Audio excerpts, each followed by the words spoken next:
ಪಾಪ ಈ ರಾಜ್ಯದ ಉಪಮುಖ್ಯಮಂತ್ರಿಗಳು ಬಹಳ ಕಡೆ ಸಾಮಾಜಿಕ ಜಾಲತಾಣದಲ್ಲಿ ಹರಿದಾಡ್ತಾ ಇರುತ್ತೆ. ಒಂದು ಹೇಳಿಕೆಯನ್ನ ಕೊಟ್ಟರು, ದೇವೇಗೌಡ್ರೆ ನೀವು ನಿಮ್ಮ ಅಳಿಯನ್ನ ಕಳಿಸಿ ಬೆಂಗಳೂರು ಗ್ರಾಮಾಂತರ ಸಂಸತ್ ಚುನಾವಣೆಗೆ ನಿಲ್ಸ್ಕೊಳ್ತಕ್ಕಂಥದ್ದು ಗೊತ್ತಿದ್ದಾಗ ನಮಗೆ ನಿಮ್ಮ ಮೊಮ್ಮಗನ್ನ ಸೋಲ್ಸೋದು ಹೆಂಗೆ ಅಂತ ಗೊತ್ತಿರಲಿಲ್ವಾ ಅಂತಕ್ಕಂಥದ್ದನ್ನ ಮಾನ್ಯ ಉಪಮುಖ್ಯಮಂತ್ರಿಗಳು ಮಾತನಾಡಿದ್ದಾರೆ. ಮಾನ್ಯ ಉಪಮುಖ್ಯಮಂತ್ರಿಗಳೇ, ನನಗೆ ವಯಸ್ಸು ಬಹಳ ಚಿಕ್ಕದಿದೆ, ಆದರೆ ವಾಸ್ತವ ಸ್ಥಿತಿಯನ್ನು ಅರ್ಥ ಮಾಡ್ಕೊಂಡು ಹೆಜ್ಜೆಯನ್ನು ಹಾಕ್ತಕ್ಕಂಥವ್ನು ನಾನು.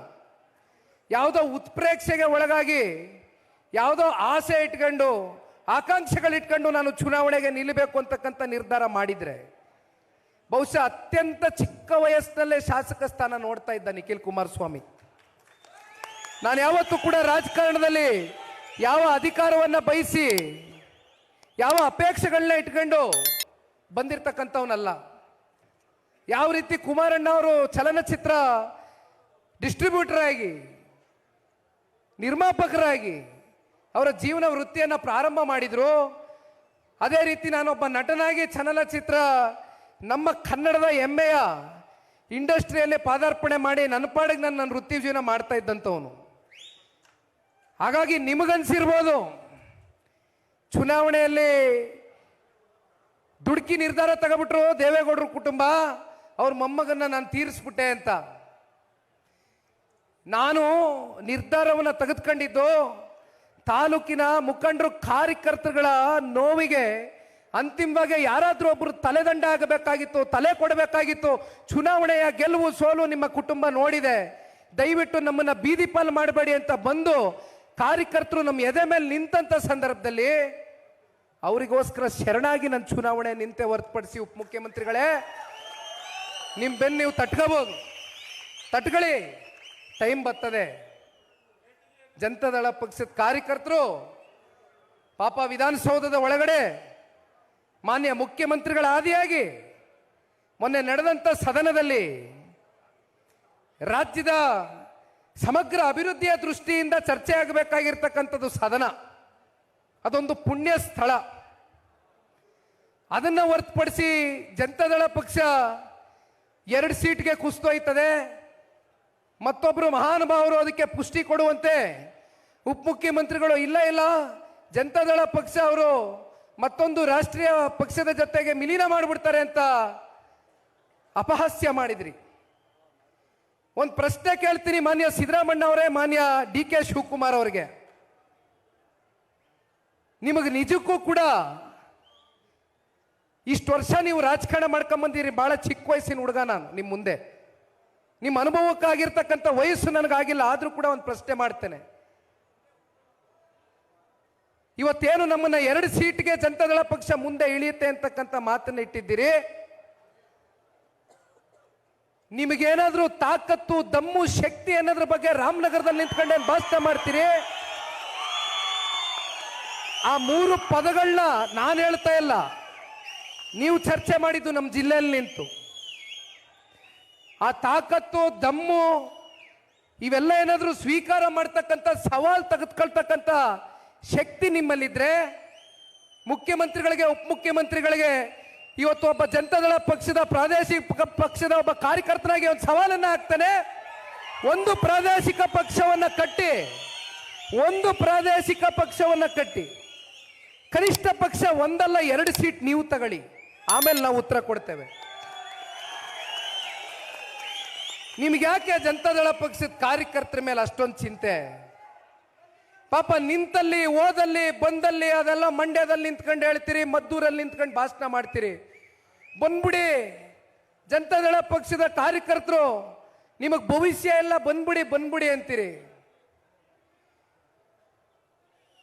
ನಿಮ್ಮ ಭವಿಷ್ಯವನ್ನ ರೂಪಿಸ್ತಕ್ಕಂಥ ಶಕ್ತಿ ಸಾಮರ್ಥ್ಯ ಜನತಾದಳ ಪಕ್ಷದ ಕಾರ್ಯಕರ್ತರಿಗೆ ಮುಂದಿನ ಚುನಾವಣೆಯಲ್ಲಿ ತೋರಿಸ್ತೇವೆ.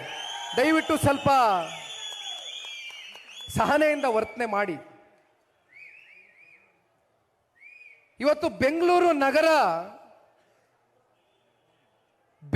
ನಗರದ ನಿರ್ಮಾತರು ಕೆಂಪೇಗೌಡರು ಇವತ್ತು ನಾವೆಲ್ಲರೂ ಏನು ನಮ್ಮ ಮನೆಗಳಲ್ಲಿ ಅವರ ಫೋಟೋವನ್ನು ಇಟ್ಟು ಆರಾಧಿಸಬೇಕು, ಅಂತ ಒಬ್ರು ಕೆಂಪೇಗೌಡರು ಬೆಂಗಳೂರು ನಗರವನ್ನು ಒಂದು ಮಾದರಿ ನಗರವಾಗಿ ಮಾಡ್ತಕ್ಕಂಥದಕ್ಕೆ ಅವರು ಪಟ್ಟಂತ ಶ್ರಮ, ಅವರಲ್ಲಿದ್ದಕ್ಕಂಥ ದೂರದೃಷ್ಟಿ ಎಲ್ಲವೂ ಕೂಡ ಇವತ್ತು ನೀರು ಪಾಲಾಗಿದೆ. ಮನುಷ್ಯತ್ವ ಇಲ್ಲದೆ ಇರೋರು, ಮಾನವೀಯತೆ ಇಲ್ಲದೆ ಇರೋರು ಬೆಂಗಳೂರು ನಗರವನ್ನ ಯಾವ ರೀತಿ ಅಭಿವೃದ್ಧಿಯ ದಿಕ್ಕಿಗೆ ತಗೊಂಡು ಹೋಗಬೇಕು ಅಂತಕ್ಕಂಥ ದೂರದೃಷ್ಟಿ ಇಲ್ಲದೆ ಇರತಕ್ಕಂಥ ಸರ್ಕಾರ ಇವತ್ತು ನಮ್ಮ ರಾಜ್ಯದಲ್ಲಿ ನಡೀತಾ ಇದೆ. ಬೆಂಗಳೂರು ನಗರದಲ್ಲಿ ಬರ್ತಕ್ಕಂಥ ಆದಾಯ ಇಡೀ ರಾಜ್ಯ ವ್ಯಾಪ್ತಿ ಇವತ್ತು 7.5 ಕೋಟಿ ಕನ್ನಡಿಗರಿಗೆ ಆ ಪಾಲನ್ನು ಹಂಚ್ತಾ ಇದ್ದೇವೆ. ಕಳೆದ 2.5 ವರ್ಷದಿಂದ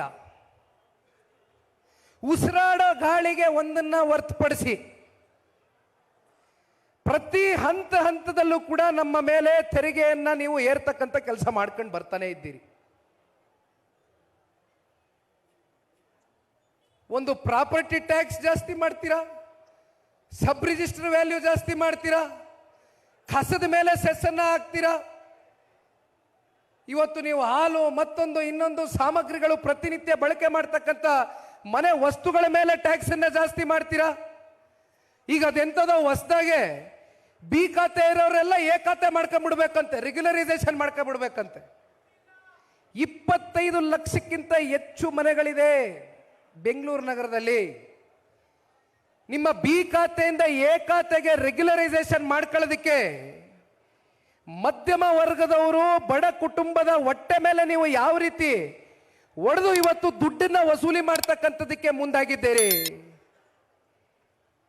1,000 ಸ್ಕ್ವೇರ್ ಫೀಟೋ 1,200 ಸ್ಕ್ವೇರ್ ಫೀಟೋ ಇರ್ತಕ್ಕಂಥ ಮನೆ, ಅದನ್ನ ಬಿ ಖಾತೆ ಟು ಎ ಖಾತೆ ನೀವು ರೆಗ್ಯುಲರೈಸೇಷನ್ ಮಾಡ್ಕೋಬೇಕು ಅಂದ್ರೆ 3 ಲಕ್ಷ 5 ಲಕ್ಷ 6 ಲಕ್ಷ ಹಣಕಾಸು ಖರ್ಚು ಮಾಡಬೇಕು. ಮಾತತ್ತಿದ್ರೆ ಗ್ಯಾರಂಟಿ ಕೊಡ್ತೀವಿ. ರಸ್ತೆ ಸರಿ ಇಲ್ಲ, ಮಳೆ ಬಂದ್ರೆ ಇವತ್ತು ರಸ್ತೆ ಒಂದು ರೀತಿ ಇಟಲಿನಲ್ಲಿ ಒಂದು ವೆನಿಸ್ ನಗರ ಅಂತ ಇದೆ, ಆ ರೀತಿ ಬೆಂಗಳೂರು ವೆನಿಸ್ ನಗರದ ರೀತಿ ಆಗೋಗ್ತಾ ಇದೆ. ಮಳೆ ಬಂದ್ರೆ ಇದು ಬೆಂಗಳೂರು ನಗರನ ಅಂತಕ್ಕಂಥದ್ದು ನಮಗೆ ನಾವೇ ಪ್ರಶ್ನೆ ಮಾಡ್ಕೊಳ್ಬೇಕು. ಜನರು ಯಾವ ರೀತಿ ಪರದಾಡ್ತಾ ಇದ್ದಾರೆ ಅಂತಕ್ಕಂಥದ್ನ ಮಳೆ ಬಂದಂತ ಹಲವಾರು ಸಂದರ್ಭದಲ್ಲಿ ಆ ದೃಶ್ಯಾವಳಿಗಳನ್ನ ನೋಡಿದ್ರೆ ಇವತ್ತಿಗೂ ಕೂಡ ಒಂದು ಟಾರನ್ನ ಹಾಕಿಸ್ಲಿಕ್ಕೆ ಯೋಗ್ಯತೆ ಇಲ್ಲ ಈ ಸರ್ಕಾರಕ್ಕೆ. ಆದ್ರೆ ತೆರಿಗೆ ಮಾತ್ರ ತೆರಿಗೆ ಮೇಲೆ ತೆರಿಗೆ, ಸೆಸ್ ಮೇಲೆ ಸೆಸ್ಸು ನಿರಂತರವಾಗಿ ರಾಜ್ಯದ ಜನತೆ ಮೇಲೆ, ಅದರಲ್ಲೂ ಬೆಂಗಳೂರು ನಗರದ ನಾಗರಿಕರ ಮೇಲೆ ಏರ್ತಾ ಇದ್ದೀರಿ.